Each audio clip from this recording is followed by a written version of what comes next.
అందరికీ నమస్కారం. ఈరోజు మనం కుంభరాశి వారి గురించి తెలుసుకుందాం. కుంభరాశి వారికి జూలై 5వ తేదీన శనివారం నాడు వీరి జాతక ఫలితాలు ఏ విధంగా ఉండబోతున్నాయనే తెలుసుకుందామండి. రేపటి రోజున మీకు ఎటువంటి అనుకూల ప్రతికూల సంఘటనలు చోటు చేసుకోబోతున్నాయి, మీరు చేయవలసినటువంటి పనులు, చేయకూడనటువంటి పనులు, అలాగే మీ యొక్క మనస్థితి ఏ విధంగా ఉంటుంది, అలాగే మీపై ఉన్నటువంటి ప్రతికూలమైనటువంటి సమయం అనుకూలంగా మారుతుంది. ఇటువంటివన్నీ కూడా ఈరోజు మనం ఈ వీడియో ద్వారా తెలుసుకుందాం. ఎవరైతే కుంభరాశి వారు కొత్తగా మన ఛానల్ చూస్తున్నారో దయచేసి ఛానల్ను సబ్స్క్రైబ్ చేసుకొని వీడియో మీకు నచ్చితే లైక్ చేసి సపోర్ట్ చేయడం మాత్రం మర్చిపోకండి. మరి ఆలస్యం చేయకుండా ఈ రాశి వారి యొక్క జాతక ఫలితాలు రేపటి రోజున ఏ విధంగా ఉండబోతున్నాయి, అలాగే రేపు మీరు చేసుకోవాల్సినటువంటి చిన్న చిన్న పరిహారాలు ఇవన్నీ కూడా తెలుసుకుందామండి. ముందుగా ఈ రాశి వారి యొక్క గుణగణాలు కూడా తెలుసుకుందాం. అందరికీ కూడా అన్ని కష్టాలు ఉంటాయి కాబట్టి ఈ రాశి వారికి కూడా కష్టాల రుచి ఎప్పుడూ కూడా తెలిసిన వారే. చిన్ననాటి నుండి బాధలు కూడా ఎక్కువగా పరిచయం అయి ఉన్నాయి. చిన్న చిన్న విషయాలకు గుండె బరువెక్కిపోవడం, చిన్నతనంలోనే జీవితాన్ని ఎక్కువగా అర్థం చేసుకున్నట్లుగా బాధలను భుజాన వేసుకొని ముందుకు సాగుతూ ఉన్నారు ఈ రాశివారు. అయితే వీరు సహజంగా చాలా ఎక్కువగా ప్రేమించేటటువంటి తత్వం కలిగిన వారు. ఎవరికి ఏ హాని చేయకపోయినా ఎప్పుడూ కూడా వీరిని కష్టాలు చుట్టుముడుతూ ఉంటాయి. ఎవరి విషయంలోనూ చెడుగా ఆలోచించని వారు. ఎట్టి పరిస్థితుల్లో కూడా అవతల వ్యక్తికి నా వల్ల బాధ కలగకూడదని చెప్పి అనుకుంటారు. నమ్మిన వాళ్ళ చేతిలో మోసపడి తలదించుకునేటటువంటి స్థితికి వచ్చినప్పటికీ కూడా వీరికి మాత్రం ఏంటంటే ఏదో ఒక విధంగా, అంటే నేనైనా సరే బాధగా ఉన్నా పర్లేదు కానీ ఎదుటి వ్యక్తులు మాత్రం నా వల్ల బాధపడకూడదని చెప్పి అనుకుంటూ ఉంటారు. చిన్న చిన్న విషయాలకు కూడా బాధపడిపోతూ ఉంటారు. కొన్నిసార్లు వీరు ఎన్నో అడ్డంకులు ఎదురైనప్పటికీ కూడా ధైర్యంతో, నీతి నిజాయితీతో, ఆత్మస్థైర్యంతో ముందుకు సాగిపోయినటువంటి రోజులు కూడా లేకపోలేదు. అప్పుడప్పుడు జీవితాన్ని తిట్టి అలాగే ఏదో పాపం చేసినట్లుగా ఈ జన్మలోనో లేదంటే పోయిన జన్మలోనే ఏదైనా పాపం చేశానేమో అందుకే నన్ను ఇలా దేవుడు పరీక్షిస్తున్నాడని చెప్పి గుండె లోతులో మాటలు తలెత్తుతూ ఉంటాయి వీరి మనసులో. అయినా కూడా మనసులో ఎక్కడో ఏదో తెలియనటువంటి క్షణాల్లో ప్రతి ఒక్కటి కూడా భగవంతుడు ఉన్నాడు అని చెప్పి అనుకుంటూ ఉంటారు. తెలియకపోయినా ప్రతి కష్టాన్ని కూడా గమనిస్తూ ప్రతి బాధను అర్థం చేసుకుంటూ ఉంటారు. అయితే భగవంతుడు ఎప్పుడూ కూడా వీరి చుట్టూ ఉన్నాడని చెప్పి అనుకుంటూ ఉంటారు. అయితే భగవంతుడి యొక్క అనుగ్రహం అనేది మీకు చాలా ఎక్కువగా ఉందండి. కాబట్టి మీ జీవితంలోకి భగవంతుడు ఎప్పుడూ కూడా తోడుగా ఉంటాడని చెప్పి మీరు కూడా నమ్మండి. మీరు ఎప్పుడు అనుకోనిది జరగకపోవడం అయితే విచిత్రం కాదు కదా.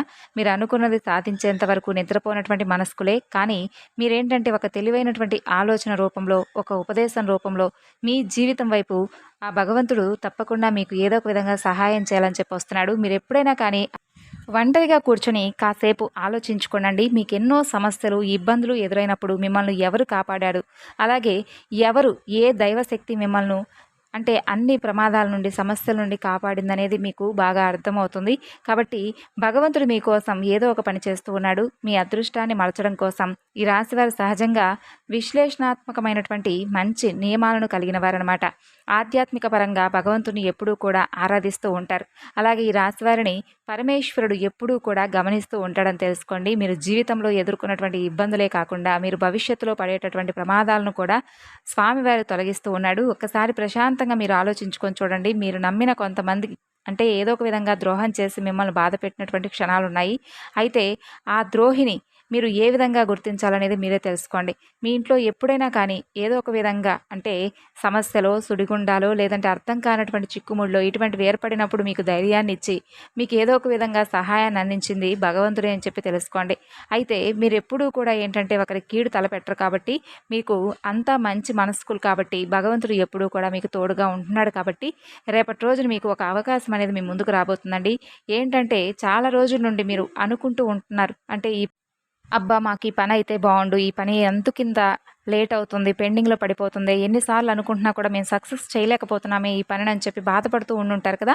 అటువంటి పనిని రేపటి రోజున మీరు సక్సెస్ఫుల్గా పూర్తి చేస్తారండి. దాని ద్వారా మీకు వచ్చేటటువంటి ఆనందం అనేది అంతా ఇంత కాదనమాట. అంటే మీ మనసులో ఏర్పడినటువంటి ఆ యొక్క ఆలోచనలు, అలాగే నెగిటివ్ ఆలోచనలన్నీ కూడా పటాపంచలైపోయి మీరు ఆ యొక్క పనిని పూర్తి చేయడం వల్ల వచ్చినటువంటి సక్సెస్ను ఆస్వాదిస్తారనమాట. అంతేకాకుండా మీ మనసును చాలా వరకు కూడా ప్రశాంతంగా ఉంచుకోగలుగుతారు. రేపటి రోజున కుటుంబంలో మీ యొక్క విజయాన్ని ప్రతి ఒక్కరికి కూడా చెప్పుకొని అందరితో కలిసి చాలా సంతోషంగా రేపటి రోజున గడపబోతున్నారు. అలాగే రేపటి రోజున మీ మనసులో ఏర్పడేటటువంటి ఒత్తిడి, అలాగే మానసిక పరమైనటువంటి ప్రశాంతతకు చాలా రోజులుగా దూరం అయ్యామని చెప్పి బాధపడుతున్నటువంటి వారు, ఈ రాశి వారు రేపటి రోజున మంచి ప్రశాంతకరమైనటువంటి జీవితాన్ని అయితే పొందబోతున్నారని చెప్పుకోవాలి. అది ఎందుకంటే మీరు అనుకున్నటువంటి పనులు సక్సెస్ఫుల్గా చూడటం వల్ల మీ మనసు అనేది తేలిక పడుతుంది, ప్రశాంతంగా ఉంటుంది. చాలా రకాలుగా మీ జీవితం అనేది రేపటి రోజున మలుపు తిరుగుతుందనే చెప్పుకోవాలి. మరి ఇంతకీ ఎటువంటి సంఘటన ద్వారా ఎందుకు ఈ విధంగా మలుపు తిరగబోతుంది అనేది కూడా మీరు అర్థం చేసుకోండి. ఎందుకంటే కొన్ని పనులు జరగడం కానీ, లేదంటే వ్యాపారంలో మంచి లాభం రావడం కానీ, ఒక రూ. 10 దగ్గర అంటే రూ. 10 రావాల్సిన చోట ఒక రూ. 100 రావడం కానీ, ఇటువంటివి లాభాలు అనేది రేపటి రోజున మీరు చూస్తారు. చేతిలో ధనం అనేది రేపటి రోజున పుష్కలంగా ఉంటుంది. అంటే పుష్కలంగా ఉండడం అంటే కోటీశ్వరులు అయిపోవడం కాదండి. రేపటి రోజున మీ అవసరాలకు సరిపడా ఒకరి ముందు చేయి చాచడం కానీ, అప్పుగా తీసుకునేటటువంటి పరిస్థితులు రాకుండా మీ చేతులు అనేది డబ్బు అనేది ఉంటుందన్నమాట. అలాగే కష్టనష్టాల సమస్యలు కావచ్చు, ఇలా ఏదైనా ఒక విషయం గురించి రేపటి రోజున మీ యొక్క సన్నిహితులతో కానీ, లేదంటే స్నేహితులతో కానీ చర్చిస్తారండి. ఈ విధంగా చర్చిస్తూ ఉండడం వల్ల మీ మనసులో ఏర్పడినటువంటి దుఃఖాన్ని కానీ, లేదంటే మీకు ఏదైనా మనసుకు కొంచెం బాధగా అనిపించినటువంటి విషయాలను వారితో పంచుకొని రిలాక్స్ అవుతారు. అలాగే దైవబలం రేపటి రోజున మీకు అన్ని విధాలుగా తోడుగా ఉండబోతుంది. మీ జీవితంలో మీరు ఏదైతే కోల్పోయామని చెప్పి బాధపడుతున్నారో దానిని తిరిగి మరలా భగవంతుడు మీకు పునరుద్ధరించబోతున్నాడు. అలాగే మీ ముందుకు ఒక మంచి అవకాశం తీసుకురాబోతున్నాడని చెప్పుకోవచ్చు. అంటే ఏదో ఒక రూపంలో ఒక మనిషి ద్వారానో, లేదంటే స్వయాన ఆ స్వామి మీకు ఏదో ఒక విధంగా సహాయాన్ని అందివ్వడంలో మీ ముందుకు రాబోతున్నాడు అనమాట. కాబట్టి మీకున్నటువంటి ఏదైనా సమస్యలు కానీ, లేదంటే బాధలు కానీ, ఇవన్నీ కూడా రేపటి రోజున పటాపంచలు కాబోతున్నాయని చెప్పుకోవచ్చు అండి. అయితే మీపై రేపటి రోజున కొంచెం ఏదైనా లాభాలు రాబోతున్నాయని చెప్పి ఎవరికైనా తెలిసినా, లేదంటే మీరు కొంచెం మనసు ప్రశాంతంగా ఉంచుకొని సంతోషంగా ఎవరికైనా ఎదుటి వ్యక్తులు కనిపించినా కూడా ఆటోమేటిక్గా ఎదుటి వ్యక్తులకు అర్థమైపోతుంది అనమాట. అంటే వీరేదో సంతోషంగా ఉన్నారు, అబ్బో ఏదో రూపాయి ఉన్నట్టుంది వీడి దగ్గర అని చెప్పి ఎదుటి వ్యక్తులు అనుకుంటారు. దానివల్ల ఏంటంటే మీకు అంటే విపరీతమైనటువంటి నరదృష్టి, నరఘోష ఇటువంటివన్నీ కూడా ఏర్పడతాయండి. అది మనందరికీ తెలిసిన విషయమే. ఏంటంటే ఆర్థిక పరంగా కావచ్చు, లేదంటే మనకి ఏదైనా ఒక రూపాయి వస్తుందంటే ఎదుటి వాళ్ళు మన పైన కుళ్ళు కుతంత్రాలతో ఎప్పుడూ కూడా ఏడుస్తూ ఉంటారు. వీడు బాగుపడుతున్నాడు, వీడికి బాగా అంత వస్తుంది ఇంత వస్తుందని చెప్పి అనుకుంటూ ఉంటారనమాట.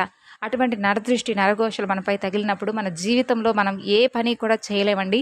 చాలా నలతగా ఉంటుంది. కాబట్టి మనం చేసేటటువంటి పనులను కానీ, లేదంటే మనకు వచ్చేటటువంటి ఆదాయాన్ని కానీ ఎవరితో కూడా షేర్ చేసుకోకండి.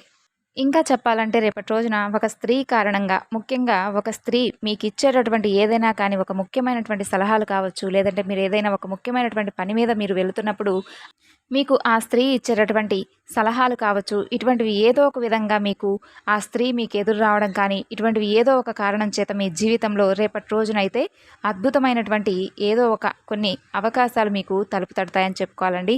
ఇక అలాగే మీరు ఏదైతే చేయలేమని చెప్పి అనుకున్నటువంటి పనులు కూడా మీకు అనుకూలంగా మారిపోయే విధంగా మంచి పరిస్థితి మీకు ఎదురవుతుంది. అది కూడా మీ యొక్క జీవితంలో మీకు ఒక ముఖ్యమైనటువంటి సంఘటననే రేపటి రోజున గుర్తుపెట్టుకోండి. ఆ స్త్రీ కారణంగా ఇదంతా కూడా మీకు జరుగుతుంది. అయితే ఆ స్త్రీ మీ తల్లి కావచ్చు, మీ సోదరి కావచ్చు, లేదంటే మీ జీవిత భాగస్వామి, లేదంటే మీ కూతురు కావచ్చు, ఎవరైనా కానీ మీ యొక్క కుటుంబంలో ఉన్నటువంటి స్త్రీల కారణంగా రేపటి రోజున మీకు మీ జీవితంలో కొంతమేర ఆనందం కూడా తాండవిస్తుందని చెప్పుకోవచ్చు. ఇది కేవలం చూసుకున్నట్లయితే పరమేశ్వరుడు యొక్క అనుగ్రహం అని చెప్పి తెలుసుకోండి. ఆ పరమేశ్వరుడి దగ్గరుండి నడిపిస్తున్నటువంటి విధంగా ఆ స్త్రీ రాక, లేదంటే ఆ స్త్రీ యొక్క నిర్ణయం పాటించడం, లేదంటే ఆ యొక్క స్త్రీ యొక్క సౌభాగ్యం అనేది మీకు ఎక్కువగా మీ జీవితంలో ఆనందాన్ని, రాజయోగాన్ని కలిగించేలాగా ఉంటుందనే చెప్పుకోవచ్చు. కాబట్టి ఈ రాశివారి స్త్రీలను ఎప్పుడూ కూడా గౌరవిస్తూ ఉండండి. ఎప్పుడూ కూడా అవమానపరచకండి, కించపరచకండి. ముఖ్యంగా స్త్రీలను గౌరవించండి. అలాగే మీరు కీలకమైనటువంటి ఏమైనా కానీ నిర్ణయాలు తీసుకునేటప్పుడు వారి యొక్క సలహాలను, అలాగే సూచనలను తప్పకుండా తీసుకోవడం మర్చిపోకండి. మరి మీకు అన్నీ ఉంటాయి కానీ కాస్త మనశ్శాంతి అనేది చాలా తక్కువగా ఉంటుంది. కాబట్టి ఎందుకో కానీ మీలో కొంచెం మనశ్శాంతి అనేది తక్కువగా ఉంటుంది. మీలో అందరూ కూడా తప్పున్న వాళ్ళమే అని చెప్పి అనుకోకండి. ఎందుకంటే మీరు తప్పు పనులు చేయకపోయినా, చేసినా ఒకరికి డబ్బు లేకపోవచ్చు, కొంతమంది కోటీశ్వరులు ఉండవచ్చు, మధ్యతరగతి వారు ఉండవచ్చు, ఈ రాశి వారు పేదవారు ఉండవచ్చు, రకరకాలుగా ఉంటారు. కానీ ఆ దైవానుగ్రహంతో మీకు చక్కగా అంతా కూడా ఏ ఇబ్బంది లేకుండా జరిగిపోతుంది కదండి. కాబట్టి కష్టపడి మంచి దారిని ఎంచుకోండి. కొంతమంది ఏంటంటే మీకు ఈ రాశి వారికి కొంచెం బాధ కలగవచ్చు. అంటే ఏం చేసైనా కానీ తప్పుడు మార్గంలో వెళ్ళైనా సరే ఏదో ఒక విధంగా మేము ఒక మంచి పనిని అంటే చెయ్యాలని చెప్పి అనుకుంటారు. అంటే చెడు పని కూడా కాదండి, మంచి పని చేయాలనుకుంటారు. కానీ అది మంచిది కాదండి, మీకు మనశ్శాంతి లేకుండా చేస్తుంది. కాబట్టి ఈ విషయంలో కొంచెం జాగ్రత్తలు పాటించండి. ఒకసారి ఆలోచించుకోండి. అలాగే మీకేంటంటే మనశ్శాంతి అనేది ఎప్పుడూ కూడా ఉండదు కాబట్టి ఎప్పుడు కడుపులో ఏదో ఒక భయం, ఆలోచన, మనశ్శాంతి ఉండకపోవడం, పడుకున్న నిద్ర పట్టకపోవడం, ఇలా ఏంటంటే ఏదో కోల్పోయినట్లుగా బాధపడుతుంటారు. కాబట్టి చక్కగా ఏదైనా ఒక సోమవారం రోజున మీకు మనశ్శాంతి అనేది ఎంత కావాలో అంత వస్తుంది. సోమవారం రోజున మీరు ఏం చేస్తారంటే చక్కగా శివాలయానికి వెళ్ళి 11 ప్రదక్షిణాలు 12 ప్రదక్షిణాలు చేసుకొని ఓం నమ శివాయ అని చెప్పి చక్కగా అనుకొని స్వామివారికి బిల్వ పత్రాలతో అభిషేకం చేసుకోండి. అలాగే మీ మనసులో ఉన్నటువంటి మనశ్శాంతి కానీ, ప్రేమ కానివ్వండి, అభిమానం కానివ్వండి, ఎక్కడైతే మీరు కోల్పోయామనేది అవన్నీ కూడా మీరు తిరిగి మరలా పొందవచ్చు. దైవానుగ్రహంతో మీకు దక్కనిదంటూ ఏది ఉండదు కాబట్టి భగవంతుడి యొక్క అనుగ్రహంతో, ఆ తండ్రి యొక్క ఆశీర్వాదంతో ఎన్నో అద్భుతాలు జరుగుతాయి. కాబట్టి ముందు ముందు రోజుల్లో మీ జీవితం అనేది చాలా అద్భుతంగా మారడానికి మీరు ఎప్పుడూ కూడా ఓం నమ శివాయ అని చెప్పి అనుకుంటూ ఉండండి. మరి తెలుసుకున్నారు కదండి ఈ రాశివారు. తిరిగి రేపటి వీడియోలో అయితే కలుసుకుందాం. అంతవరకు నమస్కారం.